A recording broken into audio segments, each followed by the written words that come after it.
طيب. So the class is being recorded, and this is me again, Dr. Sam, and this is A230A summer, and this is, I think, our 10th class or 11th. I think 10th, because we missed a class last week. You had like the midterm exam, and we didn't do a quiz on that day. طيب, this is our 10th, as far as I remember. Again, I will and the fact that I'm the one who is not happy with the input. People came to me and said that we were not given what we deserve and stuff like that. Come on, I'm not undermining your efforts, but your efforts are sometimes misdirected. Misdirected means that you do your best, you prepare and you write, but you kind of answer your own questions. You set your own questions and you answer them, which is obviously not what we set the questions. So we want you to answer our questions. Again, I spoke about clarity, comprehensiveness, and relevance. I haven't seen any of that, except for the few that did really well here. Now we need to rectify that. We need to avoid those mistakes. Again, one big issue is the issue of length. Half or perhaps 3/4 of what I have seen of the scripts and the exam papers are so short. Remember what I said about short answers? I said for a short answer, you need to have like half a page.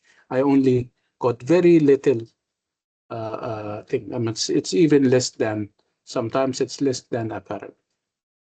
Obviously, the questions are bigger than that. We may say that they are short, but they are not short. You have ideas. If you're going to give an example, this is going to take much. If you're going to kind of set a context for the question, this is going to take lines. Okay, if you're going to kind of explain and analyze, this is also going to take much.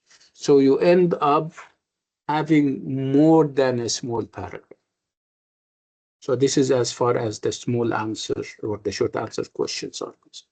And then we move to the essay question, which was very short, except for a few people who, if they write long and if they write much, they give me the story. If it's a story, they give me the age, and they are very far away from the what we're asking them to do. They don't focus on the bottom line. Okay, so you need to invest the right amount of time on the prompt, the essay prompt. You need to know what is asked of you. The answer shouldn't be comprehensive in the sense that you are going to put all what you know about this, not about this poem or about this play on in the answers. You need to know what the answer is about. So it's not about writing everything and then I choose the right answer. You're not testing me. You don't give me everything and I choose the right answer, right? We have a chance to, we still have like 60 marks, 10 tomorrow and 50 in the final exam. And I'm being very tolerant and I'm being very open and I'm ready to help if you're ready to help yourself. Okay? Pay attention to what I'm saying. I need you to be comprehensive. Comprehensive means that you tackle the different aspects of the question. I need you to be clear in terms of how you write and what you write. And I need you to be relevant. Relevant means that you need to address that question that I'm asking you and not come up with your own question and you set out to answer it. And of course, you need to be careful with the language because your language is still in its formative stages. I accept that. I don't tax too much don't tax language that much, but you're also English major. And there has to be a distinction between somebody writing in English and he or she is an English major, and somebody writing in English and he is business or IT. I can accept the grammar and the structural errors that they make because they are not English major. But if you're English major and if you have chosen to be English major, okay, and you have been in the university for how many years? Perhaps this is your second year. Okay, you join the English department because your English is good. So you need to show us that your English is good. Okay, I know that you can be under stress in the exams. There can be errors here and there, typos, but not to the level that I have seen. Okay, طيب. Again, remember that you're going to write an essay. You're going to write an essay that is not less than, under any circumstances, it shouldn't be less than 200 words. You can write more, of course. You need, and I'm telling you, and we told you that we're going to focus on Wordsworth. Okay? We're going to focus on the first part of Wordsworth, which means that we're talking about Wordsworth and his, I'm sorry, his poem, I Wandered Lonely as a Cloud. Okay, so what did we talk about when we spoke about I Wandered Lonely as a Cloud? Spoke about the poem as being romantic, as being um, an example of a romantic poem that is focused on nature, the beauty of nature, and the different manifestations of this kind of beauty, the different elements of nature, the effect of those different elements of nature on the poet. Remember what we said about that? And then he goes home, and with this effect in mind and in his soul, he starts to write poetry about the experience. Okay? So remember what I said about the poem, that our starting point would be the formal aspects of the poem. Okay, the formal aspects means I would like you to analyze the poem and talk about its different elements. Talk about the imagery of the poem, the how it engages the waves. You have the singing of birds. So these are different elements that engage the different senses of the receiver or the. Okay, you can have a question on the imagery and how the imagery contribute towards the effect that the poem has on both the poet and the reader or the hearer. Okay.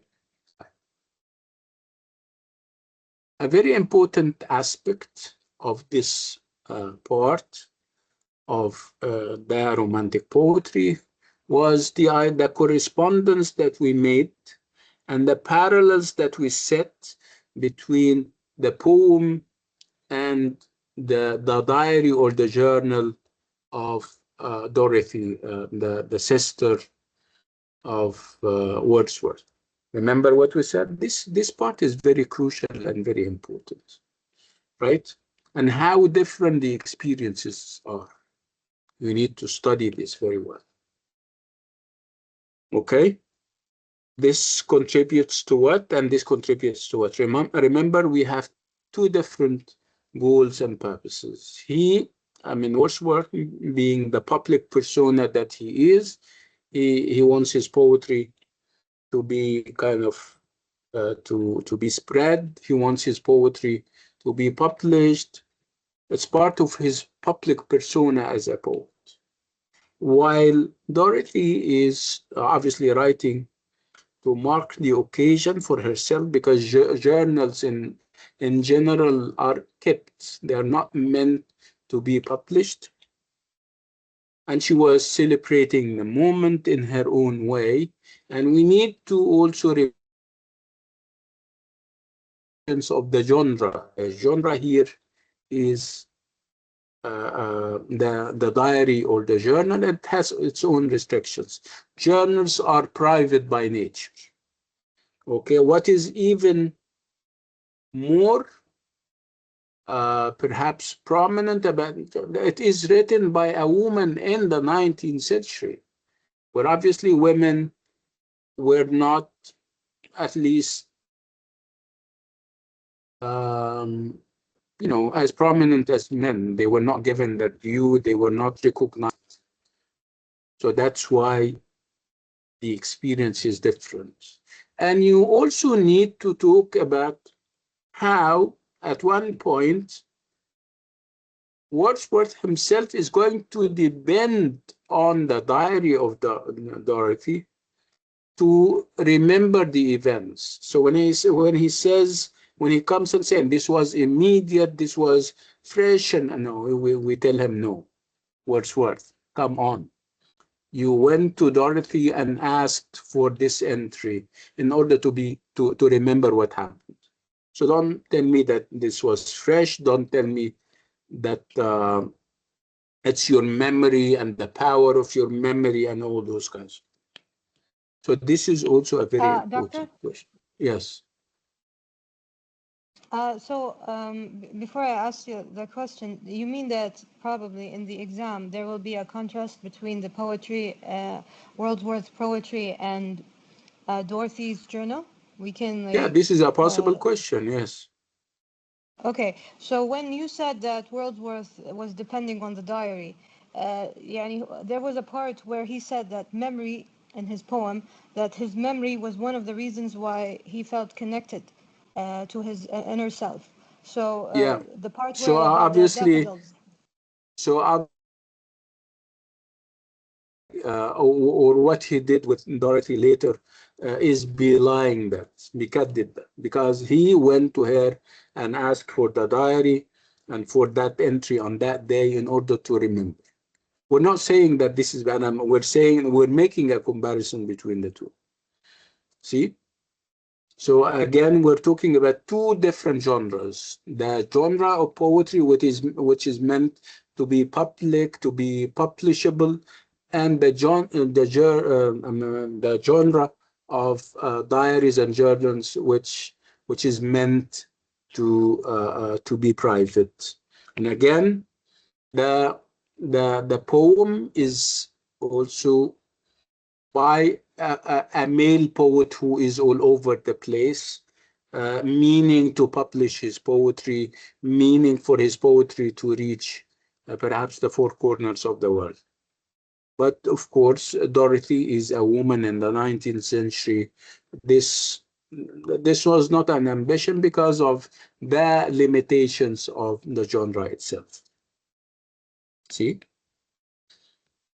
So you need to think of these two things, either this or the idea of the imagery that you see in I Wandered Lonely as a Cloud, and you'd start to analyze the poem.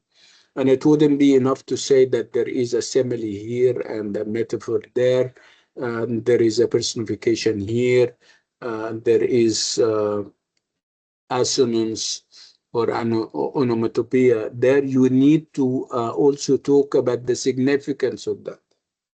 Why is this happening? What effect does it have on the poet or on the persona of the poet?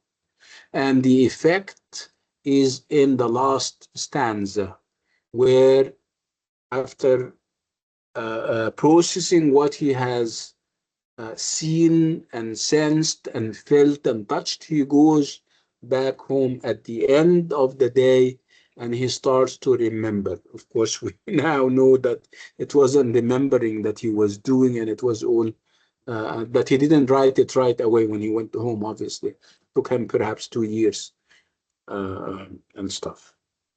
So this can be a good essay, something that you can develop.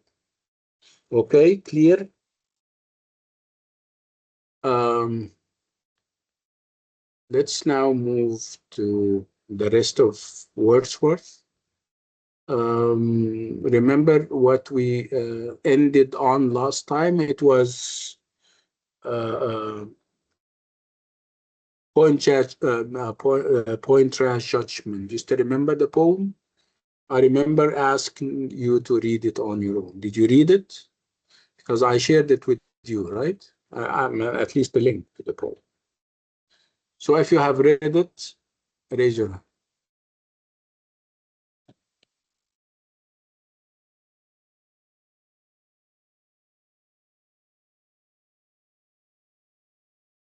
You haven't? No, sorry, doctor, I haven't. I was طيب concentrating on the quiz. طيب which quiz؟ اللي هو اللي جاي ولا اللي راح ولا ايه؟ لا أنهي اللي quiz؟ جاي اللي جاي. طيب ماشي. ليان، انت ليان اسمك ليان ايه؟ انت من حايل ولا ده this is your family name؟ My name is Layan Hayya, but I wrote L by mistake. Sorry. اه لا يعني دي مش حائل. No, no, no. It's me, Layan Hayya. طيب Sorry, طيب doctor. ماشي. لا ولا يهمك، لا مش قصدي انا بس يعني. طيب Thank انت you. من دمام ولا ايه؟ No, I'm from Syria, but I live in Riyadh. انا عارف ان انت ممكن تبقي من بلد تاني، بس I'm talking about where you are now and you're in Riyadh. ماشي. Yeah, Riyadh. ممتاز جميل. anyway خلاص احنا عاوزين بس نركز بكرة، وإن شاء الله you'll do better than you did in your midterm exams. طيب let me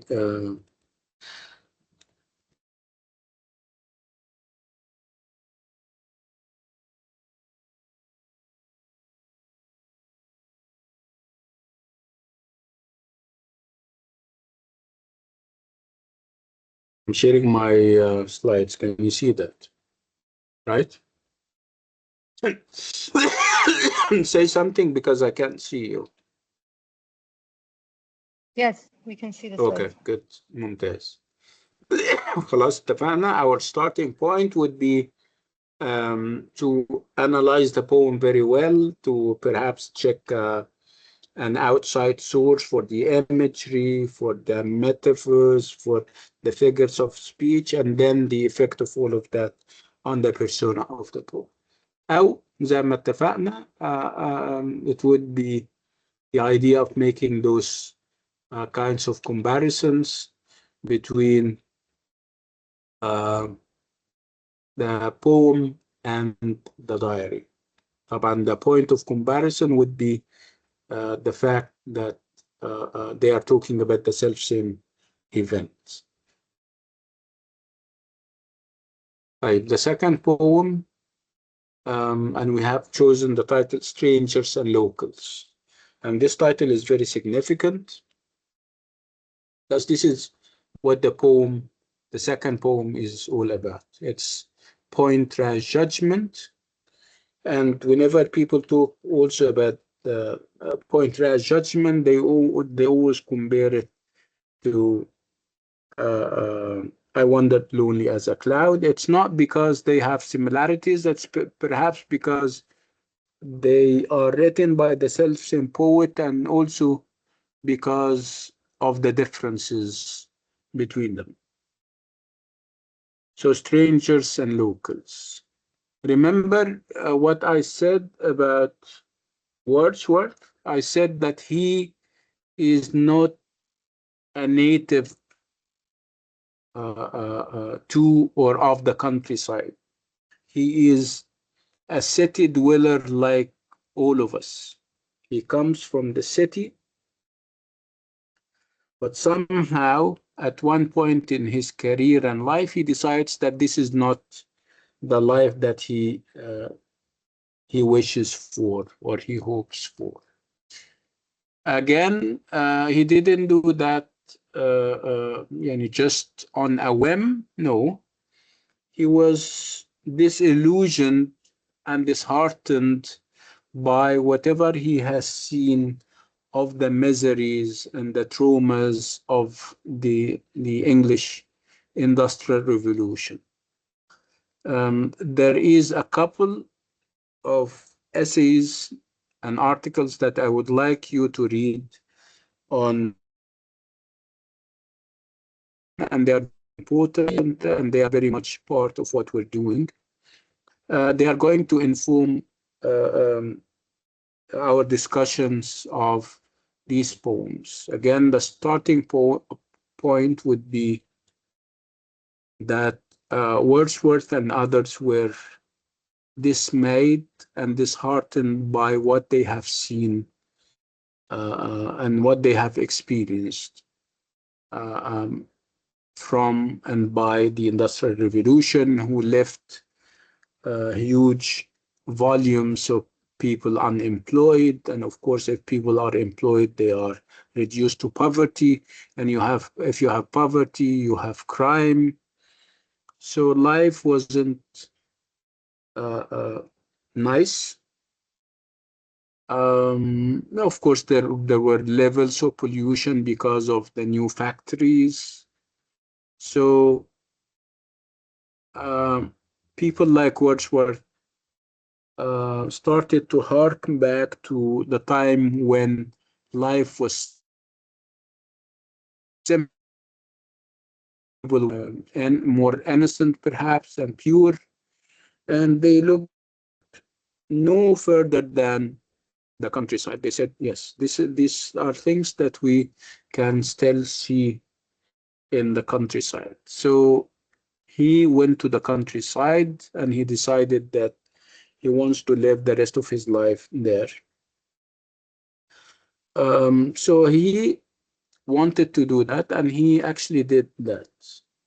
The problem is that he was also always grappling with the idea of nativity, if you like, the idea of whether the countryside accepts him or not, whether the people in the countryside will accept him as one of them. So this was the obsession that has always been there in his mind. He was grappling with this idea of acceptance. In so many of his poems, he would reflect and express this, the idea of feeling like a foreigner, feeling like a stranger. And the second poem that we're doing tonight, we're doing Point Rash Judgment and Brothers. And we're starting with Point Rash Judgment, where, if you still remember, when we read the poem together, we had this uh, not very long, but it is long, yeah. So if you compare it, of course, to the daffodils, it's of course longer. And its language is not as simple as that of the daffodils, and even its you know metrical pattern is different. It was written also in blank verse. Blank verse is this kind of poetry that is grand, that is only used in big things, whether we're talking about Shakespeare, Milton, and other great poets. And the poem is simply about, you know, friends um, who go on a tour in the countryside. Again, this may perceived as an innocent tour in the countryside, and they typical of tourists. They would move here and there in the countryside, praising this part, enjoying the moment, celebrating the occasion, perhaps talking about the blessings of the countryside, far from the madding crowd, feeling happy, feeling at one with nature, nature that is unmolested by human beings, pure and innocent nature, and all those kinds of things. They start to even, because obviously it wasn't a 1 day journey, it's like more than 1 day. They would go 1 day and read Latin poems and remind each other of Greek mythology and all those kinds of things. And again, while moving, they would enjoy life in the countryside and enjoy the scenery and the different scenes. I mean, at one point, they would see the farmers harvesting. Uh, and feeling happy with the harvest and all those kinds of things that you would associate with the countryside. And at one point, while moving around, they would spot from afar a man,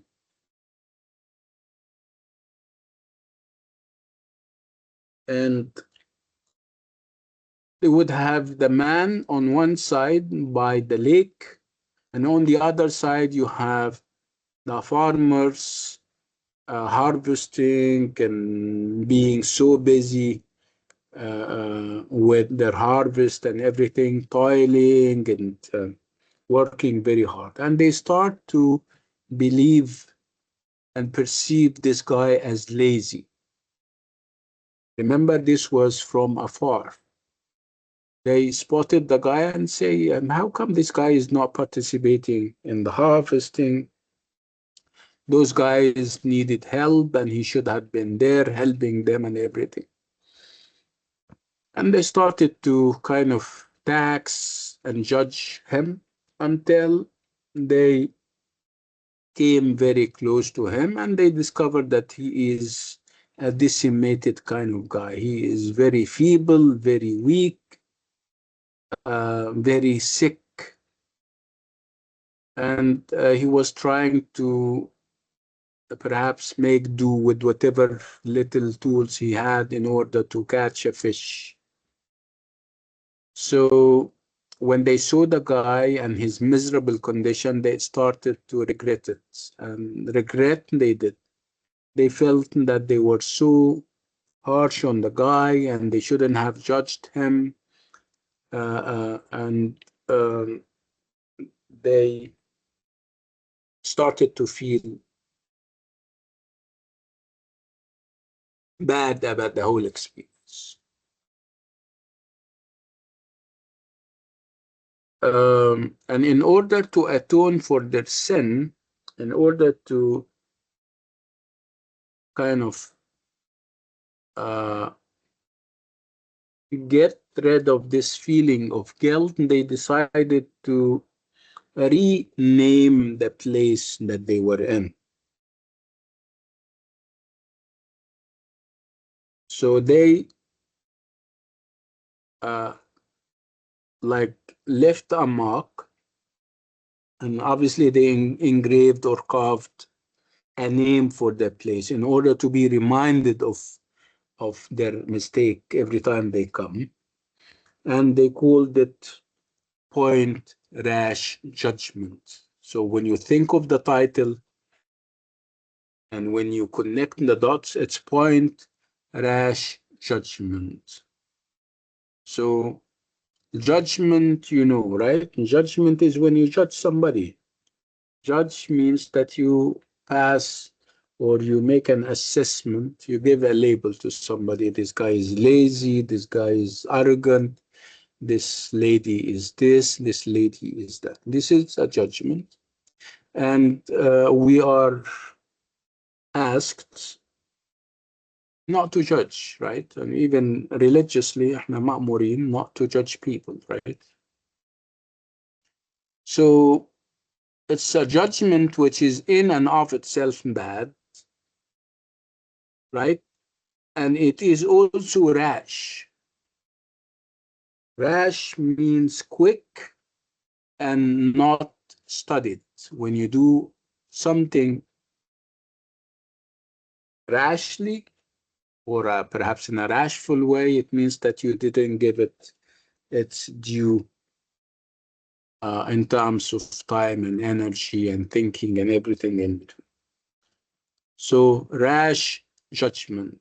So, what was the rash judgment that the title refers to? It's those people, those companions passing this judgment on this poor farmer or man, saying that he is lazy, that he doesn't want to work, uh, uh, um, he spends his time in idleness. So this was a judgment which is bad, and this was a rash judgment which is even worse. So what about the word point? The point is a reference to the place where they are going to stick or carve or engrave point rash judgment, so that every time they come to the place, they will be reminded of this incident.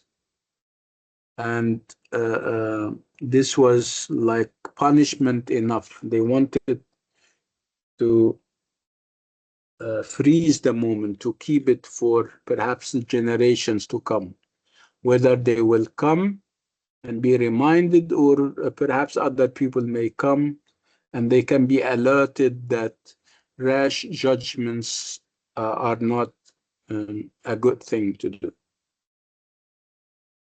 Okay, so whenever people talk about point rash judgment, they always compare it to I wandered lonely as a cloud. And like I said, the two poems are obviously different.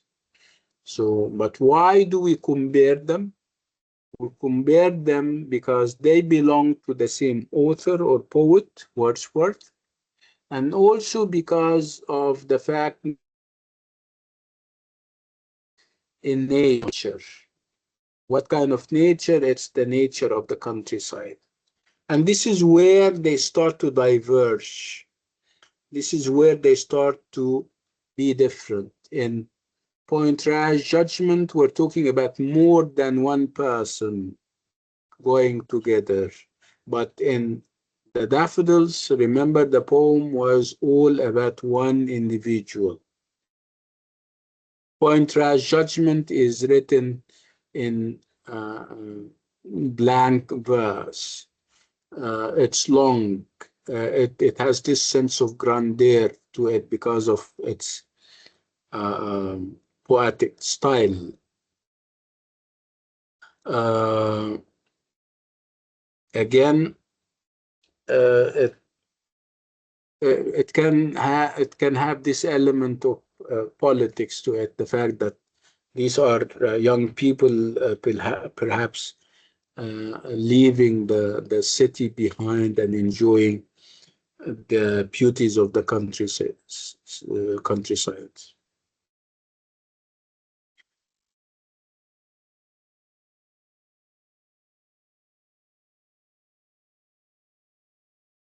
So, point rash judgment, strangers and locals. So obviously, strangers would be a reference to the companions on this trip, and locals are the people who are harvesting, and even the old man. Um, so this sense of the poet as lonely as a cloud, disconnected, alone, self-absorbed, is very much the dominant version of the Wordsworthian. Within what do we know about Wordsworth? What is whenever the name Wordsworth is mentioned, we have those ideas of a poet being lonely, being alone, disconnected, self-absorbed, kind of celebrating solitude. This is what we know. Again, but this is perhaps not what Wordsworth wanted us to remember about him. He He was not uncritical of the social, moral, and political uh, uh, uh, events of the time. And this is clear in one of his poems, Pointraz Judgment. So when you talk about Pointraz Judgment and see whether it is similar to I Wonder, you need to consider the form of the poem, the way the poet is represented in relationship to the landscape, and the moral of the poem. So how different and how similar Pointraz Judgment is to I Wandered Lonely as a Cloud. So both of them are similar in their celebration of the pleasure of wandering and their focus on looking at the natural world. Pointraz Judgment begins by describing the poet sauntering, which is more or less like wandering, along the edge of a lake in a pleasantly vacant mood, which is obviously very similar to the mood that we have seen in the last stanza of I Wandered Lonely as a Cloud. So these are the similarities. How about the differences? So instead of having rhyming stanzas in I Wandered Lonely as a Cloud, we have blank verse in Pointraz Judgment.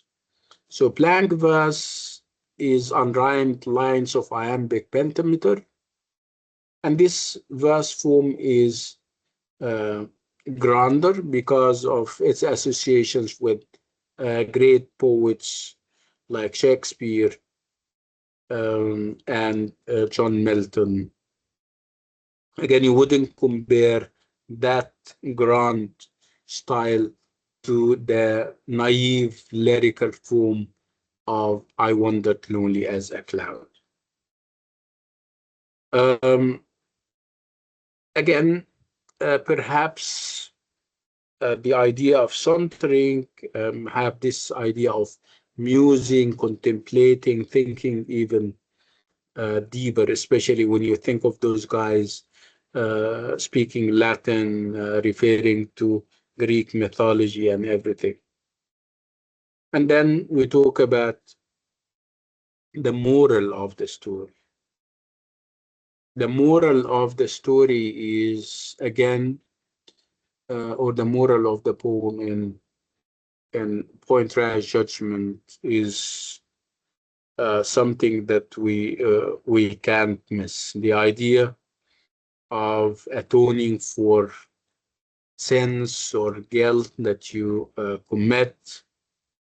Um, and also the poem is also more philosophical on a different plane or sense. The idea of whether you are allowed to change names and reappropriate things. The poem foregrounds the idea of colonization. The fact that those strangers, those companions who come from the city, are appropriating the land. They believe that they can change the name of places and they just get away with it. Again, that would uh, pose the question as whether those guys are justified in what they are doing. Are they or can they change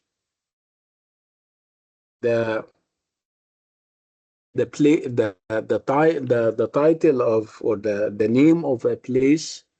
You simply, I mean, you go, for example, on a tour to another city and you change the place or change the name of the place to perhaps something more accessible to you. Is it acceptable. This is what we call cultural appropriation in cultural studies.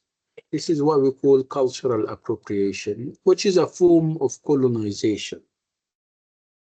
When you take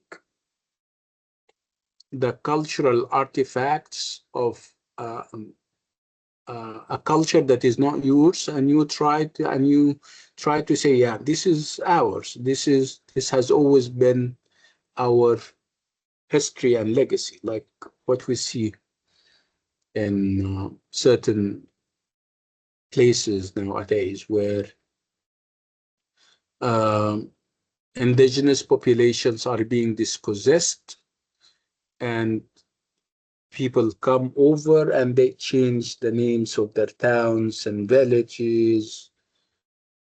And this is colonization, whether we believe it or not. And this is a form. So that poem is also about that. Is about strangers coming over and trying to take over, and whether this is acceptable or not. Obviously, the answer is no. It's not acceptable under any circumstances. So, Pointer's judgment begins to describe some of the moral, political, and intellectual problems.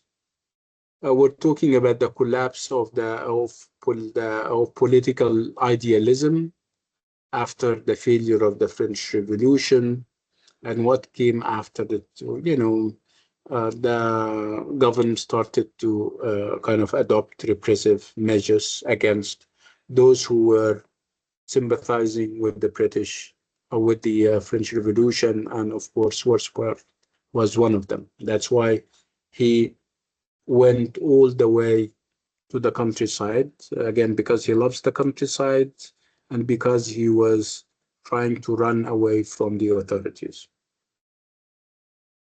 Um,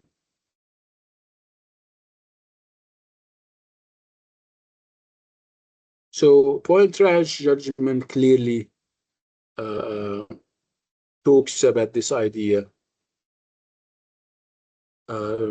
of being all the time anxious, this anxiety about feeling like a stranger, like a tourist, and whether he can, Wordsworth can lay claim to being a native.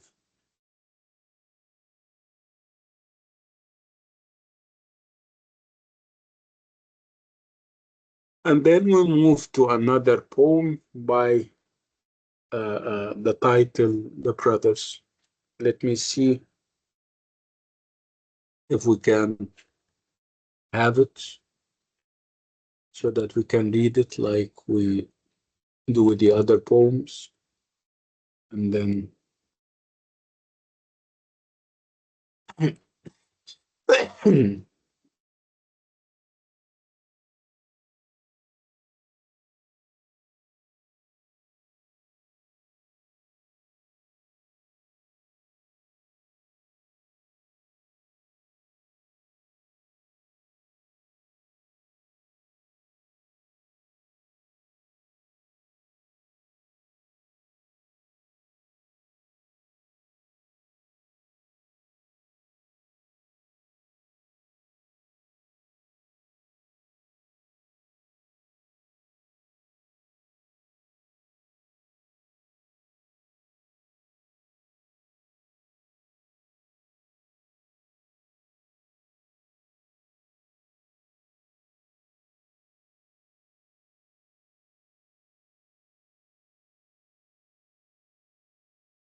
I asked Gemini for the poem, and I said I can't give it to you because it's a very long poem.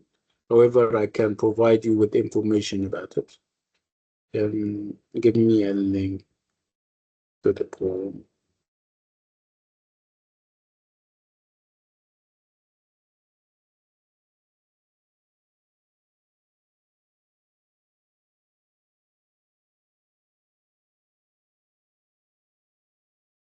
Yeah, multi-skills.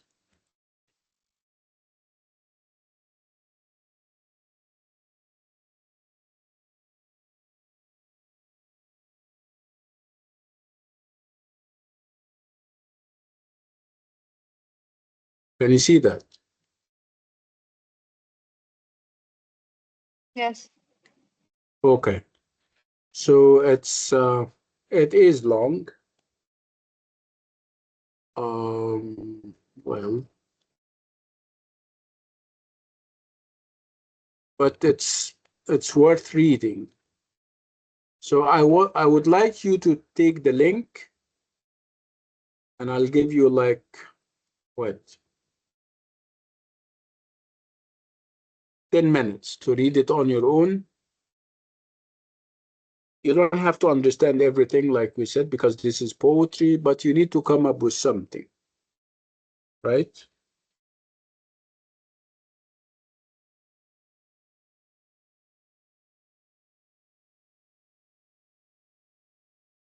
Here is the link. Okay, try to open the link and see whether it will open with you.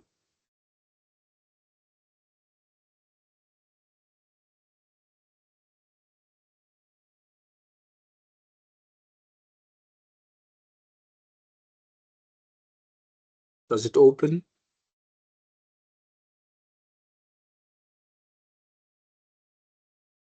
Yes, doctor, it's open. ممتاز. Okay. Yes. طيب طيب. Let's do something interesting. We'll take a 10-minute break. Take 5 minutes, and the other 5 minutes is for you to read the poem. So when we meet in 10 minutes, we'll talk about the poem. Okay? Okay. Okay, I'll see you in 10 minutes, inshallah.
Hmm. Okay. Can you hear me? Go back.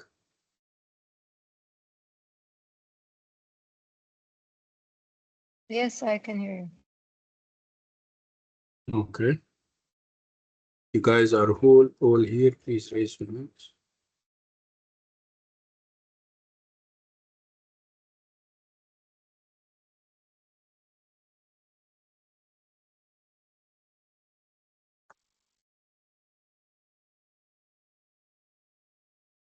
Okay. Right. Did you try to read the poem? I know it's poetry, yeah. And poetry can take forever to read. I understand. That's why I'm saying that I'm not expecting much. But at least you came up with something. It's like a story, right? It's more or less like a narrative. Somebody's telling us a story. So whatever you understood,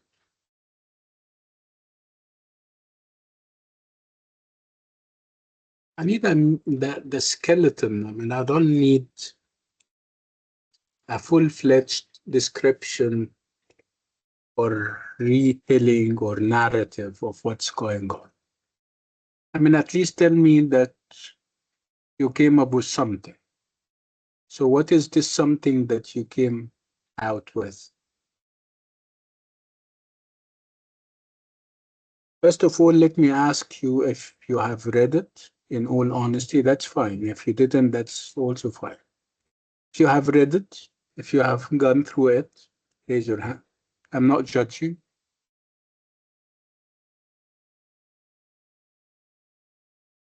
So have you read the poem? Have you pressed the link?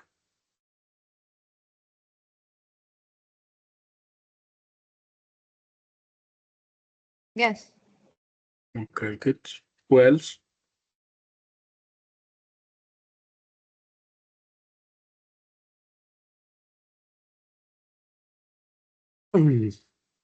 Okay. Anin, what did you come out with?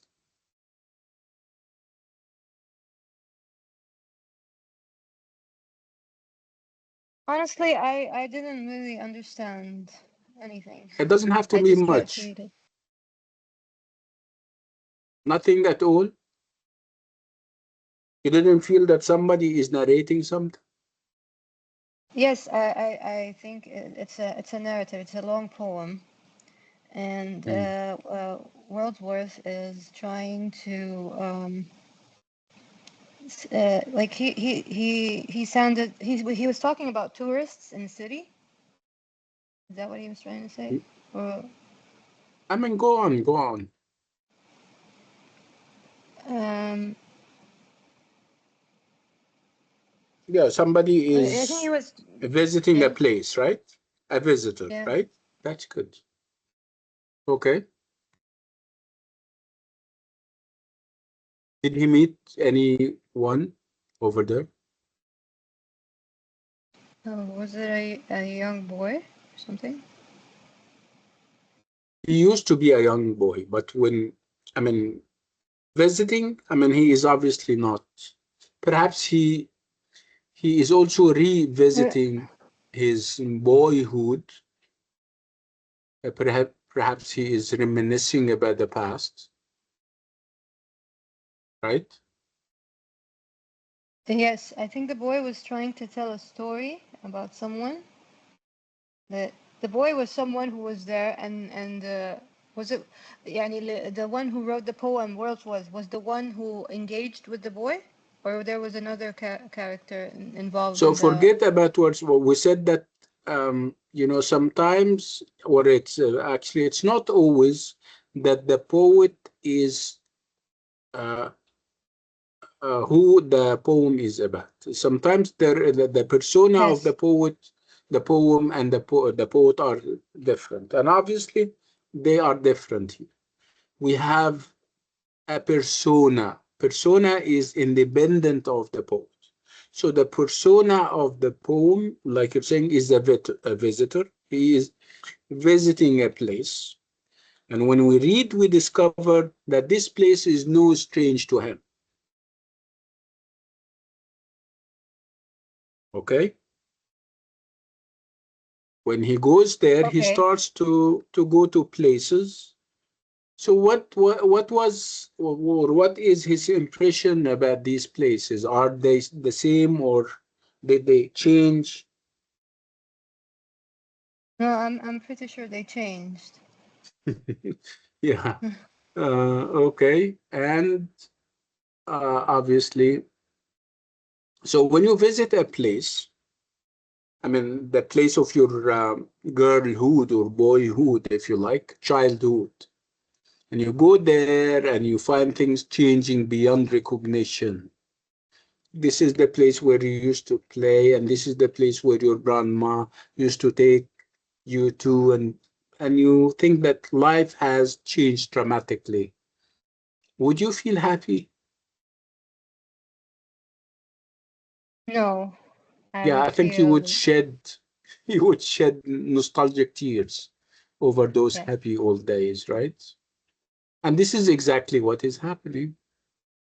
We have somebody visiting his hometown um, or village after years and years of being away. Obviously, he was um, in another perhaps country or another city, looking for better living conditions. So he comes back home, and obviously, when he comes back home, he finds that things have changed. He has a brother, and obviously, they were so intimate that the brother died. And one reason, as we were told in the poem, one reason the brother died is that he died kind of looking for his brother, wanting very much to see his brother, was seeking reunion with his brother who was obviously not there. So how sad this is. He goes and meet the priest or the vicar of the house, I'm sorry, of the town or the village, and he sees that the vicar is married and he has kids, and obviously he lives a happy life, and he starts to compare himself, who is now alone, to the life of the vicar, and it's as if he is regretful of the fact that he left in the first place. And he feels so sad because nobody recognizes him. Nobody says that this is Leonard, the one who left us perhaps 17 or 20 years back in time. Nobody knows him. Nobody recognizes him. How about that? If you live in your 20s, for example, you go to another country and you had friends, and when you go back to them after 20 years or 20 years later, and nobody remembers you, what kind of feeling will you have? Will you be happy?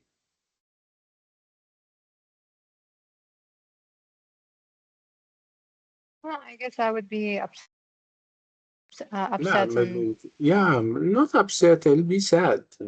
Because um, it's sad. Um, and this is exactly what the poem is all about. It's about remembering the happy old days. But do the happy old days remember you? This is the question.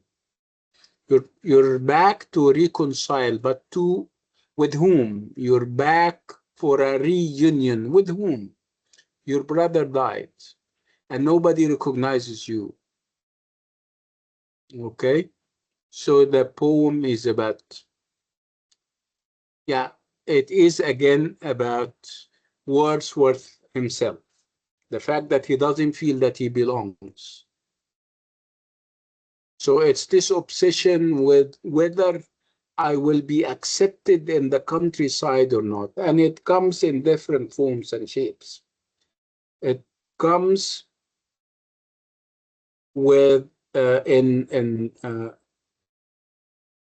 point rash judgment with those companions who come to the countryside, and obviously they are trying to rename things, and this is obviously not accepted. So again, this idea that if we effect a certain change will be accepted. No, you will not. It's the same obsession. In the brothers, we have the same haunting obsession. Will I be accepted? I am like Leonard, this guy who left for perhaps 20 years, and he comes back, and in order to perhaps reclaim whatever is left of his life. But will he be given a chance? It doesn't seem likely. Why? Because I mean his brother, the one that he wanted to have reunion with, is gone, dead. The people of the village or the town cannot recognize him. Even the places and their shapes and colors have changed. So he is a total stranger. See? Sad, right?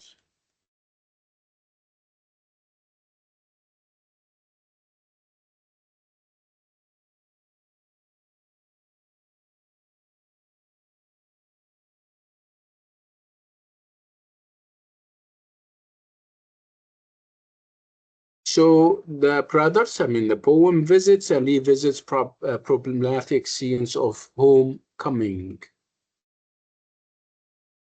It's a fairly lengthy narrative that takes the form of a verse dialogue between a vicar. Vicar is like a priest and a stranger to whom the vicar tells the story of a local tragedy. So the local tragedy is about this guy. So it's very ironic, of course. And as you read, consider these questions. How does the poem dramatize homecoming? What might it say about Wordsworth's own anxieties over making a home with his sister in Grasmere? So how homecoming is dramatized? So the drama of this homecoming turns out that the returning brother Leonard is not recognized in his home village. Instead, 12 years older than when he left, he is misrecognized by the priest as a stranger, as a tourist. So Leonard, in many ways, he is a stranger. He finds it hard to recognize the place itself, and he is no longer up to date with the history of the place. He has told of both by the local priest. So Leonard's homecoming is a dream both of his own and of the locals. But this dream is destroyed by the story he is told by the priest concerning the fate of his brother, which makes it impossible for him to bear living under. I mean, the fact that his brother is no more. Again, the poem, like we said, reflects Wordsworth's own anxieties. Doctor? The brothers can be, yeah, go ahead. Are you Um, saying something? Yeah, yeah, I don't know if it's relevant, but I yeah. think, personally, I think that Wordsworth is a bit like Voltaire. What's he trying to do is that he writes stories, or I mean poems, and what's he depicting or trying to describe how he feels, but through poems and stories, like the one with a point. Right. contrast judgment. He was trying to tell a story, and through that story or a poem, uh, he used a moral point, just like the one in Brothers. Like he's Yeah, this trying is to, good. Yeah, this is good yeah, literature. Literature, good literature is about that. Is about not being direct and not being didactic, saying, yeah, people should do this and shouldn't do that. I mean, he gives you a story. He dramatized. That's why we're saying dramatizing. Obviously, the concern here in this poem is homecoming, right?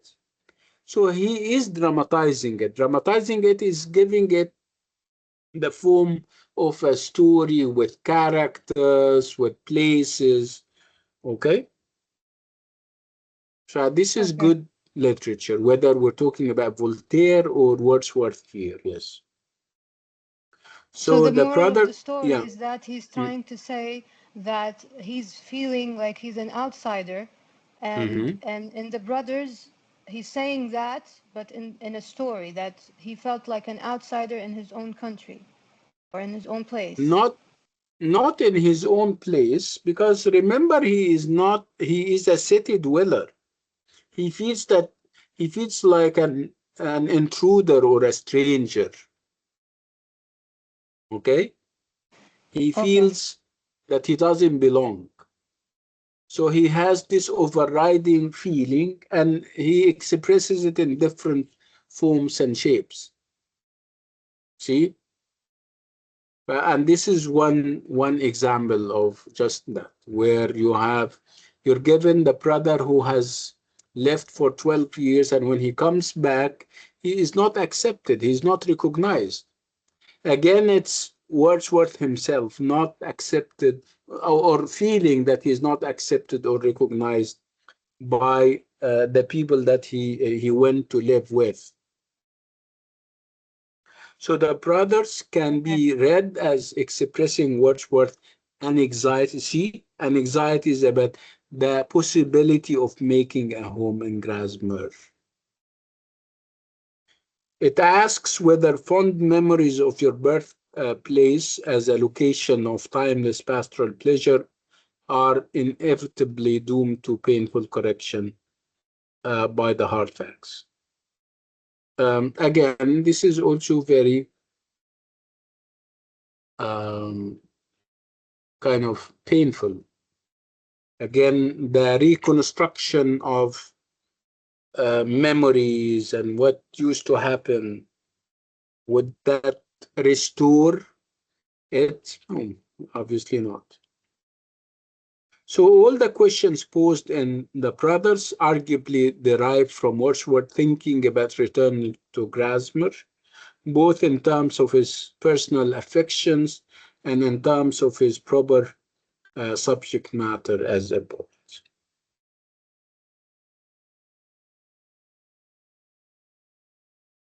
And then we'll move to something else, and it's also about Wordsworth, and it's about things that he left unfinished or incomplete at his death. One of them is the fact that he wanted to create a philosophic poem so big, between 10,000 and 33,000 lines, and he wanted to call it The Recluse, or Views of Nature. Look at the title, Views of Nature, Man, and Society. He wanted to reflect on nature, he wanted to reflect on man and society. So obviously, this was a huge project that he left unfinished when he died. This project was to include or organize large sections of Wordsworth's existing poetry, including the brothers. So the grand design proposed to synthesize mankind's philosophical, scientific, historical, and political knowledge and experience in poetry that would move man to realize on earth the utopian vision confined for century to his hopes. And obviously, this is mouthful. This is big. This is a big project. To this awesome task, Wordsworth was to consecrate his full powers and energies. For this, he believed he had been singled out by nature, reared and schooled to be a poet. He felt that he was singled out for something big. Again, he was unable to complete the poem, and he was only able to publish a second book under the title The Excursion in 1814. He also wrote a poem as some kind of introduction to the whole project in 1800, elaborating on a myth of his arrival and domicile in Grasmere. But he never fully finished or published it in his lifetime. And it exists in a number of versions, but it's normally, or it appears normally in its first publication in 1888 after his death as Home at Grasmere. It's now, this part is known as Home at, as, or at Grasmere. So we're going to look at the opening and the ending because it's a little bit also long.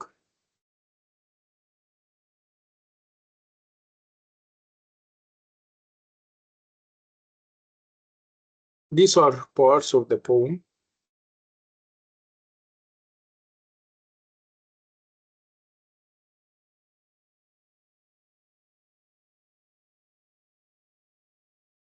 And in these parts, there is obviously a focus on what is grand about things. There are biblical references.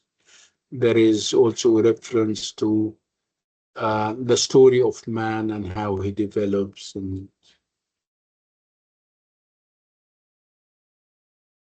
so when reading Home at Grasmere,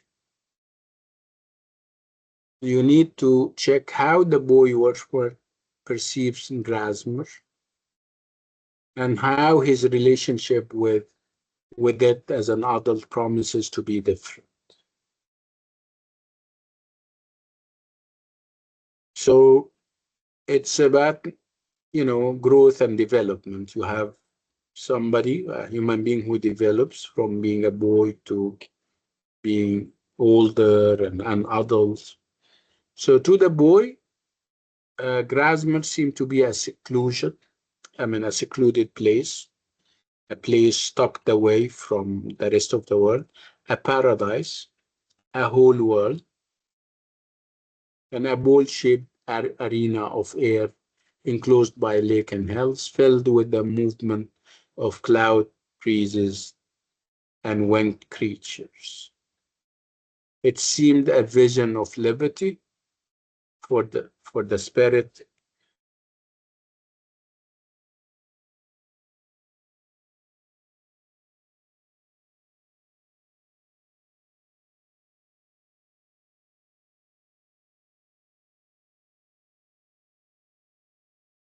It seemed a vision of liberty for the spirit and has served since as a powerful and consoling memory. So there are undertones of an anxiety, almost the first thought that would occur to the boy as he views this paradise. The kind of recurring image would be of death. To the adult, it is suggested, it may be all that is seen to the boy and yet a little more. Now it will be mine for life. And then there is going to be over time, there is going to be this sense of parasitical seclusion, um, and it's going to turn into something more, kind of like doomsday, where we're referring to a common world and unhappy times. Um, so the poem eventually resolves in a grand statement of poetic vocation and ambition. So you see him moving between hope and pessimism, um, which is obviously typical of the time of even of the Romantics. Um, I think we would do better if we read the poem, which is what you guys are going to do. I would like you to read the poem, and when we meet tomorrow, inshallah, we will finish Wordsworth and start, um what's his name? Shelley, inshallah. If you have any questions before we call it a night.